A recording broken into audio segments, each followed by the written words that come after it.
Corrie did her PhD at Harvard with E.O. Wilson, working on ants. And then she did a postdoc at Berkeley, and then took a position at the University of Chicago Field Museum. The Field Museum in Chicago, which is affiliated with the University of Chicago. And she's worked all over the world, as far as I know, but never been to India before. But most of her work has been in South America, and most of her work has been trying to work out the phylogenetic relationships of the ants. But she's moving into other stuff, which we're going to hear about today, I guess. So thank you, Corrie. I'm really excited today to share with you some of my passion of biodiversity and ants, and also to talk about some of my research. And so I think that it's probably no surprise to many of you that protected areas are critical for studying aspects of biodiversity, which is part of the reason I think this symposia is important. I've been fortunate enough, as Trevor mentioned, to be able to do field work essentially all over the world, in protected and in unprotected areas, and you can clearly see the difference in the diversity that's still present in those regions. Trevor did mention that I've actually never done field work in India before, so I'm thrilled that I get to go to the field with Supriya and see some of the work that she's been doing on bird-ant interactions. And so in those, aspects of travel, I've been able to sort of, broadly sample diversity in many ways, and I've partnered with all kinds of scientists surveying, all kinds of groups of organisms. And in doing so, I've been able to go to sort of remote parts of Madagascar. I've worked in critically endangered habitats within Peru and Ecuador. I've visited field stations with my entire lab in Costa Rica. I've been able to work extensively across the wet tropics of Australia thanks to a collaboration with Corrie Moreau. And most recently, I actually got to go to French Guiana, and that was really exciting for me because I work on canopy species of ants. And so it's one of the only unique systems in the world where you have this ability to get up into the canopy as an individual. So you essentially go up on this little zip line with a remote control, and you can drive yourself around from tree to tree to collect ants. And as all of you know, fieldwork isn't always so glamorous, and in fact, I wanted to include this image at the bottom corner of a tick that I accidentally smuggled home inside my nose. And so, it's one of those aspects of fieldwork that is enjoyable and scary at the same time. And so it's maybe no surprise to say that when you're traveling the world, that, getting to places like this where you have this beautiful primary rainforest is sort of, the dream of most tropical biologists. It's where you see the highest diversity. It's where you find the most new species. It's where you see the most interesting interactions between species, at least, the things that I'm interested in. But unfortunately, we also know that a lot of times this is what the habitat actually looks like, right? And so it's often abutted up against the situations where we have humans encroaching on that habitat. And not that that's necessarily always a bad thing, but it does mean that we need to maintain some of that biodiversity for the organisms that are living there. And so thinking about what are the most important factors to take into account as we're surveying that diversity. How do we ensure that we have the most connectivity between different kinds of patches is important. So why are ants important? I get asked this question all the time, and also by members of my family. But ants actually are incredibly diverse. Not only diverse in species, so there are 13,000 species that have names that have been given to them by scientists. That number is at least double, if not triple. So there's a ton of diversity, and that's just ants alone. That's not even thinking about the remaining insects. And there's a lot of complexity in both their behaviors, in their morphology or their form, and the interactions they have with other organisms. And just to sort of put that in context, there are more species of ants than all the birds and mammals added together. So those groups of organisms that people often think, are great metrics for understanding diversity, I would argue that many of the insect groups are the ones we should really turn to. And so I thought I'd give you a little bit of rundown on some of the cool aspects of ant biology that intrigued me and sort of got me excited about ants. And the first of which is that ants are a female-dominated society. So pretty much every ant you've ever seen is female. If they've been walking around without wings, they're female. And so workers are responsible for all of the tasks within the nest. They're the ones that are out foraging, they're the ones that are fighting the battles, they're the ones that are caring for the young, and repairing the nest itself. And males and new virgin queens are only produced about once a year, and they have to go off on a mating flight. And so actually males and those new virgin queens don't care at all for the natal nest. So their role is literally just reproduction. So males and these new virgin queens have wings. So if you've ever seen an ant without wings, it certainly is female. ants are also the world's first farmers. So they've been sort of harvesting food and growing their own food for over 50 million years. And so what you're seeing here is sort of the icon of that, and that's the leafcutter ants. And these groups of ants actually go up into trees, pull down vegetation, and then grow a fungus on it. So they don't eat the leaves that they're cutting up at all. They're actually growing their own food, and they feed entirely on the fungal farm.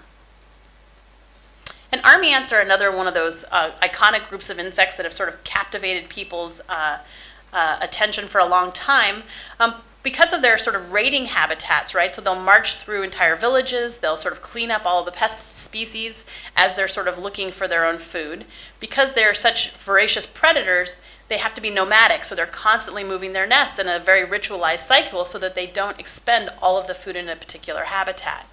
Now, many people are familiar with them because they have these very, foreboding jaws, the soldiers do. But interestingly, they've been used as human stitches, so essentially to close wounds in parts of Africa. And this is a nice image from National Geographic, where they essentially use them to sort of close the wound, twist off the body, leaving only the head, and then allow the rest of the wound to heal. And so it's a medical use of ants as well. And so some of you might be familiar with this group of ants. These are called honeypot ants.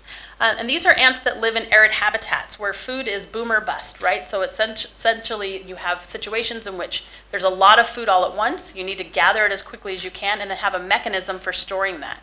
Now, if you're harvesting things like seeds, it's not a problem to store them in a granivory. But if you have liquid food sources, how do you retain that? So what you have are these individuals that hang upside down on the top of the nest, and their entire job is just essentially act like a living food basket. And they serve as these what are called repletes, and then as food is needed, they can regurgitate it across individuals. Now, interestingly, these ants, this behavior is converged twice within ants, once in Australia and once in the southwestern parts of the United States and Mexico. And in both of these places, the habitat's very dry. Now, one thing that indigenous people have long known is that they can eat these as snacks. I often call them nature's M&Ms or nature's candy. So you can dig up a nest of these and eat them, and they're actually quite delicious. Every year that we teach a field course, we actually dig up a colony and taste them. The one piece of advice I would have is you'll notice some of them are really light golden color. Those taste delicious. That means they've been feeding on nectar or honeydew that they're finding in the environment, where the dark colored ones are often feeding on carrion or carcasses, so don't eat those. So why have I told you all of this? Well, really I want to sort of beg the question of, why is it the ants are so important? I would argue that it's because they're found worldwide, everywhere except Antarctica. They're highly abundant, they're highly diverse, and in this case, I think that they're a great system to study aspects of ecology and evolution. And so this is the group that I've worked on for a while, but as an evolutionary biologist, I'm interested in broader questions than just ants alone. And so for me, that really is the question of biodiversity. So what are the processes that have generated the biodiversity that we see across the planet? We know that there are a lot of factors that explain what we see. And that comes in the form of both abiotic and biotic interactions. So thinking about in the abiotic realm, things like temperature and precipitation or geology or aspects of the environment in which they're living, why is that sort of shaping the diversity that we see? And then, on the other hand, thinking about those biotic interactions, whether it's competition or predation or maybe symbiosis. So why are these organisms, how they're interacting with one another, influencing both their short-term interactions, their ecology, but also that longer-term history in the evolutionary scale. And so for me, a lot of the work that I've been doing is looking at the role of symbiosis in these interactions. Now, as an evolutionary biologist, and Trevor alluded to this, I actually think about the world in the construct of phylogenetic trees. I really love that we can use these to ask some really interesting questions. Now, clearly, the first is we can ask, how are species related to each other? So in this case, what we're looking at is a primate family tree, and what it tells us is which species are most closely related to each other. And although I find that interesting, to me, a phylogenetic tree, once you have those relationships, is just the beginning. Now we can start to ask some really interesting questions. And those include things like the evolution of traits. We might want to understand how many times a certain anatomy or morphology has evolved. Do we see convergence? Is it due to one evolutionary event? We also might be interested in things like biogeography. How have they sort of moved around the planet? Is there some pattern that we can discern based on that evolutionary relationship?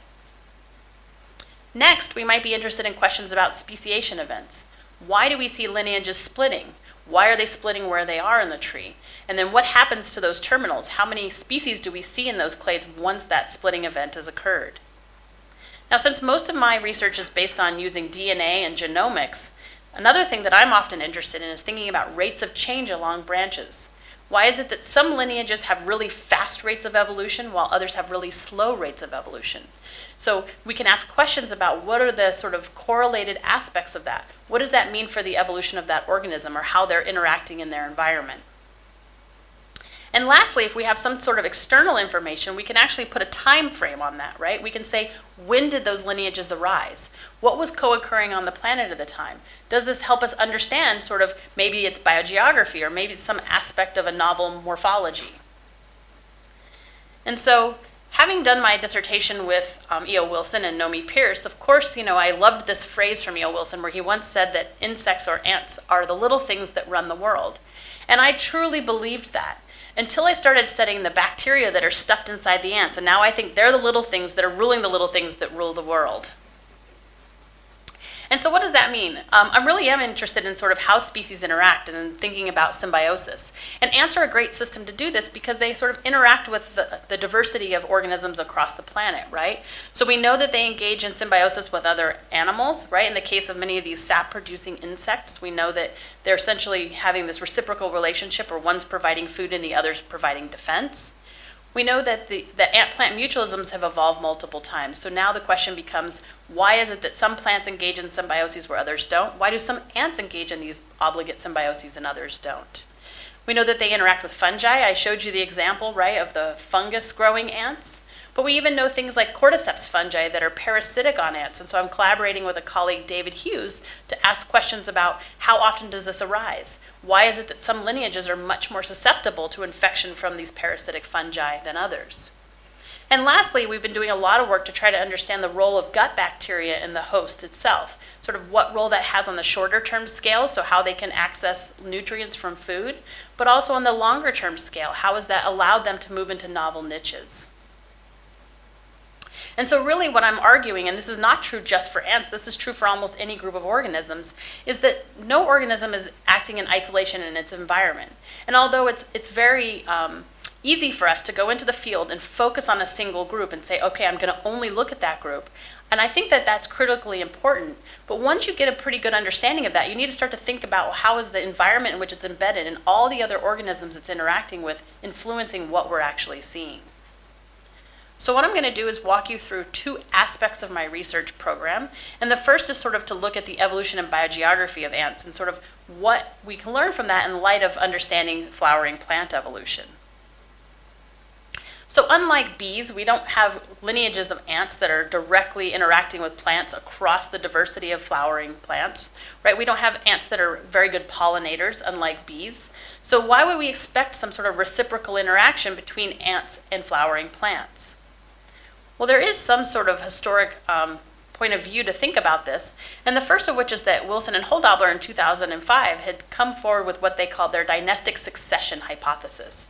And what they had sort of argued was, looking across the history of ant evolution, that we might expect some lineages to sort of have a response to the rise of the flowering plant forest or the angiosperms because they have a close association. So many species are only found in the crowns of angiosperm forests, so maybe we might expect to see some shifts in diversification or evolution there. But in other lineages that maybe are ground nesting and predatory, we might not expect to see that sort of shift. In addition, one of the things that's often been noted is that as we see these ants sort of expand their diet, we actually see them move up into the canopy as they shift away from being predatory. So now we have sort of this framework for saying, okay, well, as you move on to novel food sources, maybe this is providing the framework for you to sort of move into this new ecosystem. But now flipping it on its head and thinking about it from this aspect of the plants, if ants aren't pollinating them, what are the potential positive impacts for them? And first, one of the things that we see is that ants are critical to understanding plant evolution because they've been known for a long time to be really great seed dispersers. So what you're looking at in that lower picture is a picture of a plant seed that's covered by what's called an elaiosome. And this is this sort of fatty aspect of the plant that's there just to attract ants. And that's so that the ant will drag it away from its parental plant so that the new seed is not competing for resources in that same environment, the ant will take it away, eat off that eliosome cover, and then either dispose of it in the environment or throw it in its refuse pile, which is a great place for a new plant to grow up, right? So essentially they're facilitating the plants to be able to have a rich environment in which to begin their growing process. So in order to do this, the first thing we needed to do was to infer the phylogenetic relationships of the ants, right? So although what I was able to discern from this were like which species were related to which, but as I told you before, one of the sort of most powerful aspects of phylogenetics is what we can do next. So once we had this phylogeny, we wanted to sort of get an understanding for the time frame involved. Now the week that our paper was published, we actually got a lot of press, and I would say all of it was right with the exception of one news source. And what they actually said was that we had analyzed the DNA of fossilized ants trapped in amber. And if you've seen Jurassic Park, you know that they take the syringe and they pull out a little DNA from this mosquito trapped in amber. And I wish that is what we did. I wish that actually still had usable DNA in it, but it's not. And so how is it we were able to leverage the fossil record? Well, it turns out that the ant fossil record is incredibly rich. So once we had that ant phylogeny, one of the things we could do was go in and assess all of those fossil records. So we were able to sort of look at the fossil record as far as examining fossils ourselves, but also assessing the literature. There are tens of thousands of ant fossils. So this gave us the ability to really have a wide distribution of fossils. And this is what we were able to do. So we were able to use 43 fossils as minimum calibration points. And I think the power here is not just the large number of fossil calibrations, but we also have them distributed across the ant phylogeny, and we have them across time. So the youngest fossils that we used were about 15 million years old, and the oldest fossils were 100 million years old. So this gave us both the breadth and depth to be able to ask questions about the evolution and diversification of the ants. Now, once we did this, we were able to infer ages for all the major lineages in their ants themselves. But for me, what really jumped out was when I looked at this dated phylogeny or chronogram, what I noticed was a lot of the diversification was happening in the central part of the tree. So I wanted to understand why we would necessarily see this pattern, or was there actually even any kind of analytical power there? Was it just an artifact of the eye? So the first thing that we did was on the left, we constructed a lineage through time plot, and this is using a birth-death model of diversification. So what you're looking at on the x-axis is time, and at 0, that's the present through 200 million years ago. Then that solid line, what we're looking at is the number of lineages as they increase through time, or we've binned them into their histogram or frequency. And what you'll notice is there seems to be a sort of sharp shift in the number of lineages right around 100 million years. Now we wanted to understand sort of what patterns explain these data, so we used some models to test this. First, we asked the question as a null model, do we see a constant rate of diversification through time? So we wanted to understand whether we see a constant diversification rate through time. So our next model was, do we see a gradual change? So maybe it's not constant, but we do see a shift. And lastly, we want to understand, do we see two different rates of diversification before and after that specified breakpoint? And in our case, we use the 100 million years based on that lineage through time plot. And maybe not surprising, what we see is that model C is a significantly better fit to our data, suggesting that something's happening around 100 million years ago. Now, if we go back to thinking about what was globally happening on the planet, and we look at sort of the literature, one thing that botanists sort of agree on is that seems to be right around the window where the expansion of the flowering plant forests were happening. So really what seems to be happening is that the ants are increasing their number of species, or they're diversifying in response to the expansion of these flowering plant forests across the globe. Now, one of the things that we know from the botanical literature is that the flowering plant forests weren't just spreading evenly across all portions of the globe, so we wanted to ask the question, could the ants potentially be tracking the flowering plant forests? And so one of the things that we also know is that ant diversity is not evenly distributed across the planet. And that's true for many groups of organisms, right? We see this sort of latitudinal gradient in species richness, where the largest number of species are centered around the equator. And so in this map in the bottom, what you see is the warmer parts of the map are where we have more species richness for ants. And so you see the highest diversity right around the equator, and as we move towards those poles, we're decreasing in that diversity. Now, this is even true at the generic level within ants. But this begs the question, are the ants just tracking the flowering plant forest as they're moving around the planet? So in order to address this question, we need to infer an even larger phylogeny, and that was so that we could include even more information about the distributions of ants across the planet. And there's some sort of hypotheses that have been put forward to explain why we see that disparity of where species are found across the planet. So Stebbins in 1974 had proposed that the reason we see more species in the tropics is that essentially the tropics are acting as a cradle. It's where we have more species sort of arising constantly. So even if there had been an even number of species across the globe at one point, because more species are being generated there, we're just going to have higher numbers currently. But the flip side of that is maybe that the tropics are acting as a museum. So even if we had an equal number of species, generating now, those oldest lineages are all sort of trapped in this, environmentally stable part of the world called the tropics. And the reason that this is interesting is it sets up an expectation or a hypothesis that we can test, asking what's generating the disparity in species richness that we see across the planet. Is it that the tropics are acting as a cradle for ant evolution? Do we essentially have a species pump generating more species all the time? Or is it just where we see the oldest lineages persisting and maybe species are sort of arising at a constant rate across the globe? Now, in order to investigate this, the first thing we did was we had to cut the planet up into sort of major biogeographic regions. And so we sort of used those that are commonly recognized. Now, once we had these 6 major biogeographic regions, we had to assign every single ant that we had in the phylogeny to one or more of those regions based on where they're currently found. So if you look across the top, you can see that the first species is actually only found in the Indo-Malayan region, where the next individual is found across multiple geographic regions, right? Now, this is historically where sort of biogeographic inference ended. But we know that those current biogeographic regions have not always been where they're currently found. And I've already told you that the ants are somewhere probably around 140 million years ago. So we wanted to take into account where those sort of potential migration patterns could occur.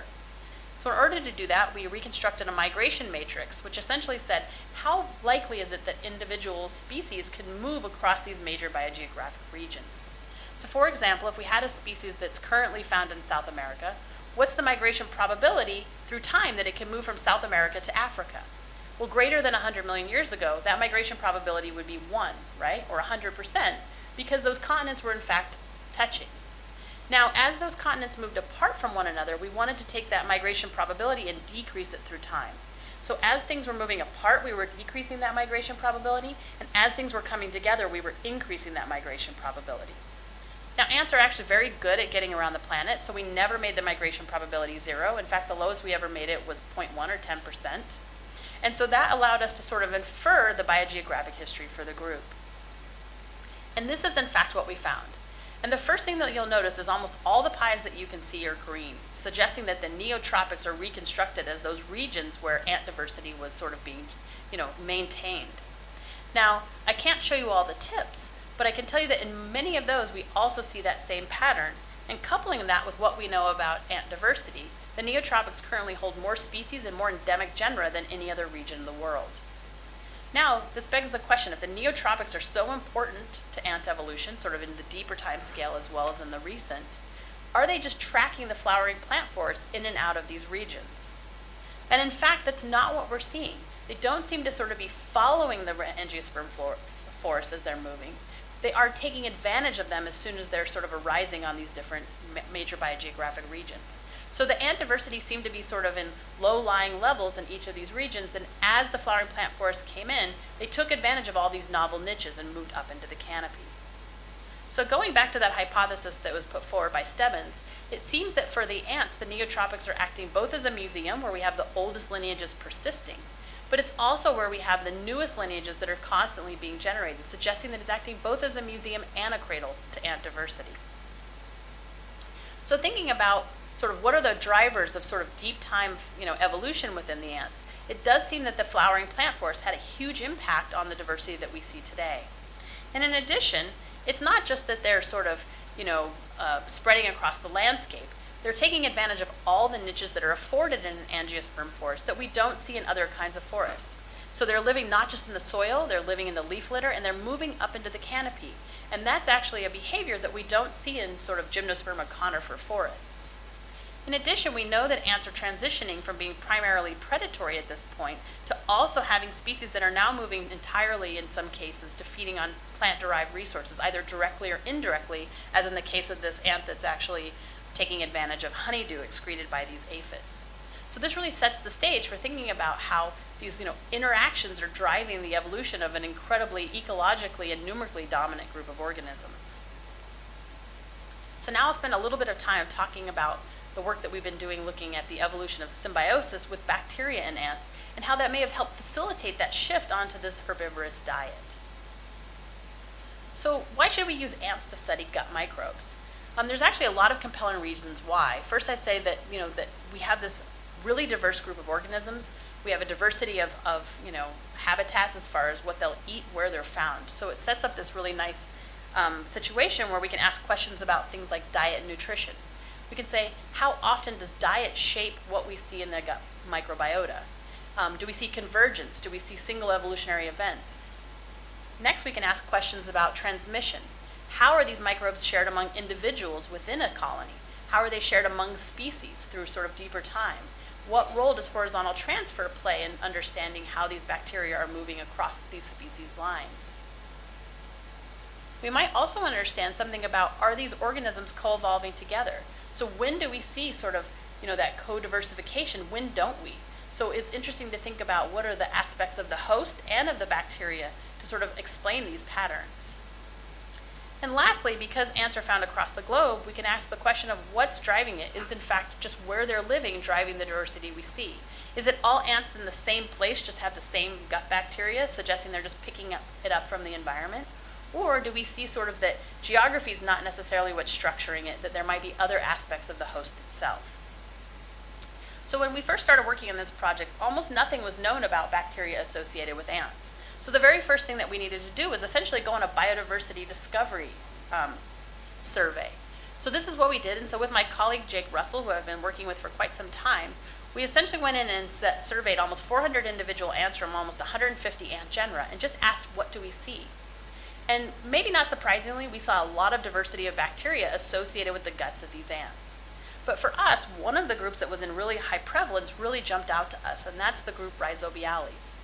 So for some of you, especially if you study plants, you've probably heard of this group of bacteria, because these are the bacteria that are associated with root nodules of leguminous plants, right? And we know that in that case, they're fixing atmospheric nitrogen for their plant host.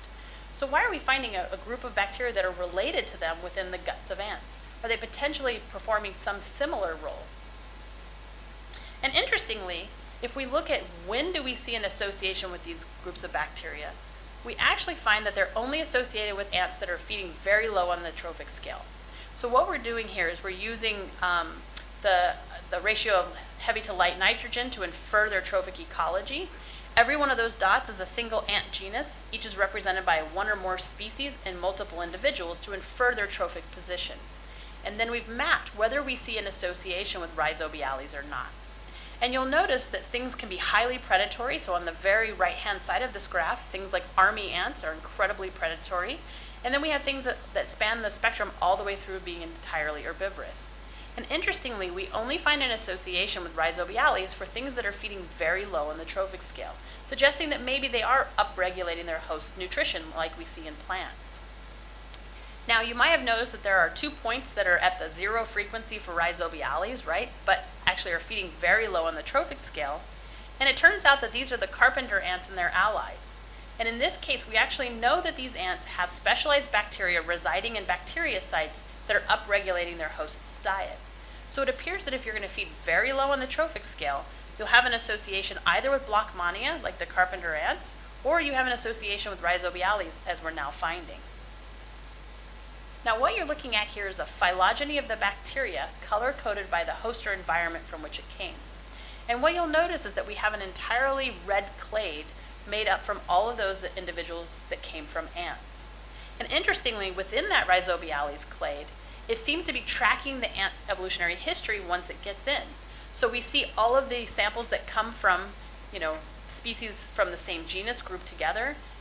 We have genera that are closely related grouping together as well, suggesting that there's some sort of longer-term association of these bacteria within the hosts themselves. But if we flip it on the other side and ask, what do we see when we look at the distribution of these bacteria across the ant phylogeny? What we see is we have at least 5 independent associations of Rhizobiales across the ant phylogeny. Now, interestingly, when we again use that trophic scale, that trophic ecology, and infer an association, with the likelihood of having these bacteria, we see a strong signature of feeding low on the trophic scale and moving into the canopy with having an association with these groups of bacteria.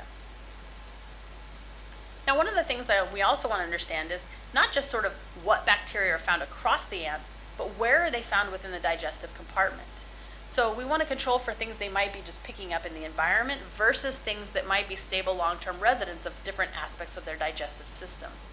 And so what we do is we do a lot of careful dissections to look at the bacterial community. Not taking up residence, we sample the mouth. Then we sample 3 distinct compartments of the digestive tract. Now in ants, much like in birds, the crop is essentially a social stomach. It's a place for holding food for regurgitation to other members of the colony. So we know that no digestion actually happens in the crop. Digestion really only begins once we get to the midgut and into the hindgut. Now we had some hints that there might be some really interesting and diverse groups of bacteria. This is a method we use in my lab using fluorescent microscopy where we use a stain that adheres to DNA. And we can ask the question, do we see bacteria associated with different tissues? So on the lower left side, you see the esophagus of an ant. So we've pulled out that esophagus. All those green dots are the ant's own host cells. So since this binds to DNA, it binds to each of the ant's own host cells. In addition, when we look in the crop, again, what we see is like a sea of those ant cells. We see that hardened disc called the proventriculus, which is essentially a valve that decides whether or not food can be passed into the rest of the digestive tract. So since they need to hold it there for regurgitation, this is that mechanism for doing so. But once we move into the midgut is where we start to see an association with these groups of bacteria. So this sort of thumb-like structure, again, you can see the ant's own host cells, and then a sea of bacteria that are associated with the lining of the digestive system itself. So next we wanted to sort of use some next-generation sequencing technologies to ask how diverse are the bacteria and how do they differ between these different tissues that we're sampling. And so maybe not surprisingly, we found a lot of bacteria. Using this, you can essentially see that we've looked at different methods to assess how comparable are they.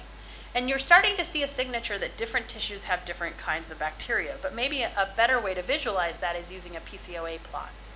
And so all of those samples towards the top are all those samples that came from the leg, the mouth, and the crop. And we're seeing no signature of them being highly similar to the tissue from which they came. But once we move into the hindgut and the midgut, suddenly these bacterial communities become highly similar. These are highly similar among individuals from the same nest, individuals from different nests, and even across the distribution of the species, suggesting that it's not something about those interactions that are driving that bacterial community, but there's some structuring of what bacteria we find based on the part of the digestive system that we're investigating.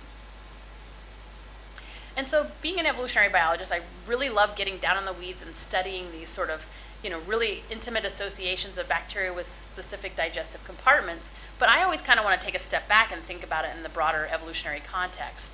So we actually have a pretty clear understanding of the diversity of bacteria found with cephalotes within the gut.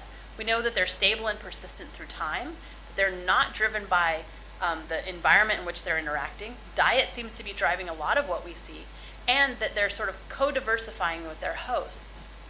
But interestingly, when we take that and compare it to another group of herbivores that's actually more closely related to some generalists, we see convergence in the gut bacterial community, again suggesting that it's something about diet that's shaping the bacterial communities that we're finding.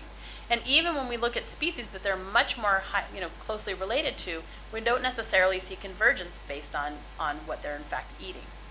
Now, being a field biologist, the first thing I thought was, okay, we're going to sample an herbivore, we're going to sample a generalist, and then we have to sample a predator. And a priori, I already know what we're going to see. It's going to be a simple community. It's not going to be very diverse. It's going to be stable among all the individuals that we sampled. And then this is what we got. And interestingly, those 3 bottom samples are individuals from the same nest. Those are individuals that are interacting with one another, and I did not expect to see this. And then actually I thought about it, and I realized I hadn't designed my study very well. So although I'm calling these predators, and they actually will take down prey, and they will eat other animals, they actually will also imbibe on any kind of a plant-derived resource they can find, and if they're in high diversity or density, they will feed almost entirely on that.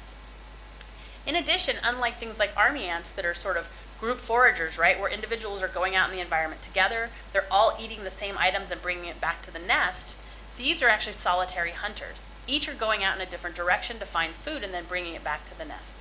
So thinking about our own sort of gut microbiome, right, and the bacteria we have associated with our guts, all of us that woke up this morning probably had pretty dissimilar bacterial gut communities. Maybe some of you are roommates or ate lunch together. But for the rest of us, we had pretty, dissimilar bacterial communities. We've now had the same chai, the same coffee, the same snacks. If you sampled our gut bacterial communities again, they would suddenly look much more similar, right? They would converge. And that's because there is bacteria on the food that we're eating that's just passing through our digestive system. It's not necessarily long-term members of our bacterial community, but we're sort of just getting a snapshot. In addition, even if it's not associated with the food we're eating, we know that our bacterial community responds to sort of the consistency of our diet. So if you were to suddenly switch to eating a high sugar diet all the time, your bacterial communities will bloom in response to that. So then I thought, okay, well now I need to go back and sort of redesign that study. So what I did is I took my lab down to Costa Rica. We collected a bunch of these same colonies of species and asked the question, what happens when we sample the wild-caught gut microbiota, and then what happens if we sort of feed them on a sterile diet through time? So we sampled individuals right when we collected them in the field, and then took them into the laboratory. Now the way that I'm going to present these data in what's called a network-based analysis, and each of those nodes is an individual ant. So we're not looking at one bacteria, we're asking questions about all the bacteria that we find with their guts. Now, if we have an edge or a line that's not connected to anything else, that tells us that they had a unique group of bacteria in that one sample. But those edges or lines tell us something about how similar those bacterial communities are. So the more connections, the more similar they are, and the more likely they are to be close to one another. It's almost like magnets. They become attracted to one another if their overall bacterial communities are highly similar. If their overall bacterial communities are dissimilar, they're sort of repelled from one another. And so what happened when we sampled those bacterial gut communities before and after feeding them on these sterile diets? And here's what you see. All of those red dots are the wild-caught gut microbes, right? So those are those bacteria that are just sort of interacting within the environment. And what's interesting to me is that all those red dots belong to members of the same exact colony as all those yellow dots. So once we fed them on a sterile diet, that bacterial community or that noise sort of shrunk down to something that's much more likely to either be their sort of core gut microbiota, or we've now shifted their gut bacteria based on the diet we fed them. So this is a lesson to myself. So not only did I not learn the first time to design my experiment well in the field, now even a second time I'm wishing I had done sort of different diet experiments and fed them on different kinds of diets to see, are we sort of coming down to the core microbiota regardless of what we feed them, or is this in response to what we fed them? All right, so now since we've all come here to think about conservation, I think what I would like to argue is that all the work that I've presented here today is really only possible because we still can go out and sample biodiversity in the wild. I don't typically work on organisms that we're keeping in a laboratory. I want to understand sort of how evolution and ecology are shaping organisms out in the environment in which they are actually found.